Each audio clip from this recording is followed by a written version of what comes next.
Sejam bem-vindos ao canal, vamos para o segundo teste da GTX 1080, essa aqui, da Zotac, modelo Mini. No primeiro vídeo eu fiz alguns jogos basicamente single players que tem gráficos bem pesados, são jogos pesados. Vocês viram os resultados aí, e nesse vídeo eu vou testar alguns jogos competitivos, como por exemplo Overwatch, Fortnite, Rainbow Six Siege. São jogos que para quem joga competitivamente precisam de uma taxa de quadros por segundo bem alta. Normalmente o pro players, né, tem monitores de 240 Hz ou 144, mais de 240 mesmo. Tem que ter um hardware bem potente para conseguir rodar os jogos a 240 FPS. Eu incluí o Dota e o LoL, mesmo sabendo que esse tipo de jogo não exige você ter uma taxa exorbitante de frames, porque não vai fazer diferença. Porém, jogos de FPS em primeira pessoa, jogos de tiro, na movimentação da câmera, é bem mais agradável, mais perceptível você jogar numa taxa mais alta. Por isso, monitores de 144 Hz ou mais são recomendados para esses jogos. Os testes foram feitos em Full HD 1080p com todas as qualidades no mínimo, porque a intenção aqui é a gente ver até quantos FPS a placa, a configuração na verdade consegue entregar. Somente os jogos que tem distância, né, de visão eu deixei no máximo. É uma coisa que você vai querer nesse tipo de jogo.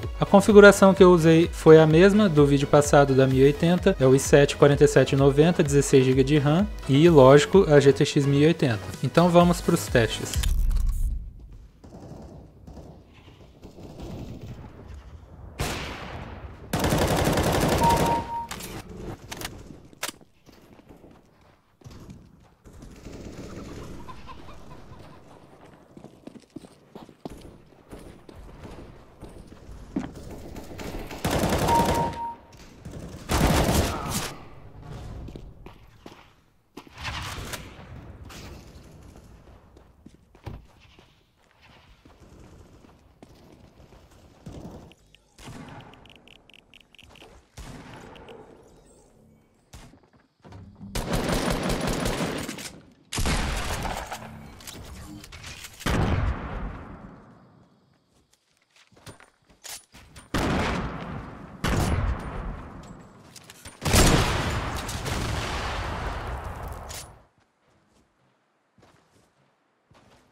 Impaled.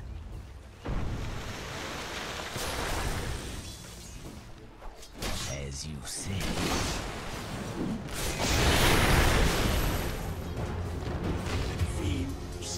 Quick as venom.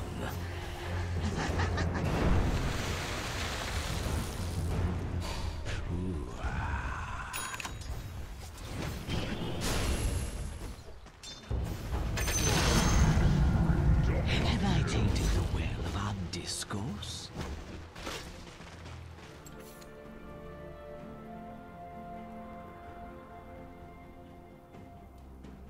Unidos somos mais fortes. Deixe-me mostrar.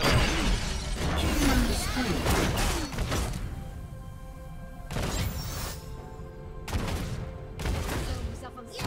Bom, olhando para os testes, o que a gente pode concluir? Eu vou separar em dois cenários. Primeiro, é você que tem um monitor de 144 Hz. E segundo, quem tem monitores de 240 Hz. Então, o primeiro cenário do 144. Você não precisa de uma 1080 para rodar esse tipo de jogo, a 144 FPS. O que eu faria caso eu fosse montar uma configuração para jogar esse tipo de jogo? Eu reduziria o nível da placa de vídeo, pegava uma 1070, até uma 1060 de 6 GB daria conta. E essa diferença de preço eu investiria no processador, colocaria um processador bem mais forte. Hoje em dia, processadores quad-core de 4 núcleos estão passando um pouco de dificuldade para rodar alguns jogos. O i7 4790 ele tem 8 núcleos lógicos, porém são 4 núcleos físicos. Então eu iria já num i7 ou i5 de 8ª geração, que eles já têm 6 núcleos, ou num Ryzen a partir do Ryzen 7, que já tem 8 núcleos, já daria uma folguinha aí, daria para manter uma taxa de quadros mais constante e mais alta. E lembrando que o melhor hardware do mundo não consegue dar conta de rodar um jogo bem se o jogo for mal otimizado. Por exemplo, mesmo o PlayerUnknown, no mínimo, essa configuração não conseguiu segurar acima de 120, 130, porque por mais que os desenvolvedores tenham otimizado esse jogo, ainda tem uns probleminhas. Fora isso, jogos bem otimizados vai rodar tranquilo. Agora vamos para o cenário de 240 FPS, quem tem monitores de 240 Hz. Assim como no cenário anterior,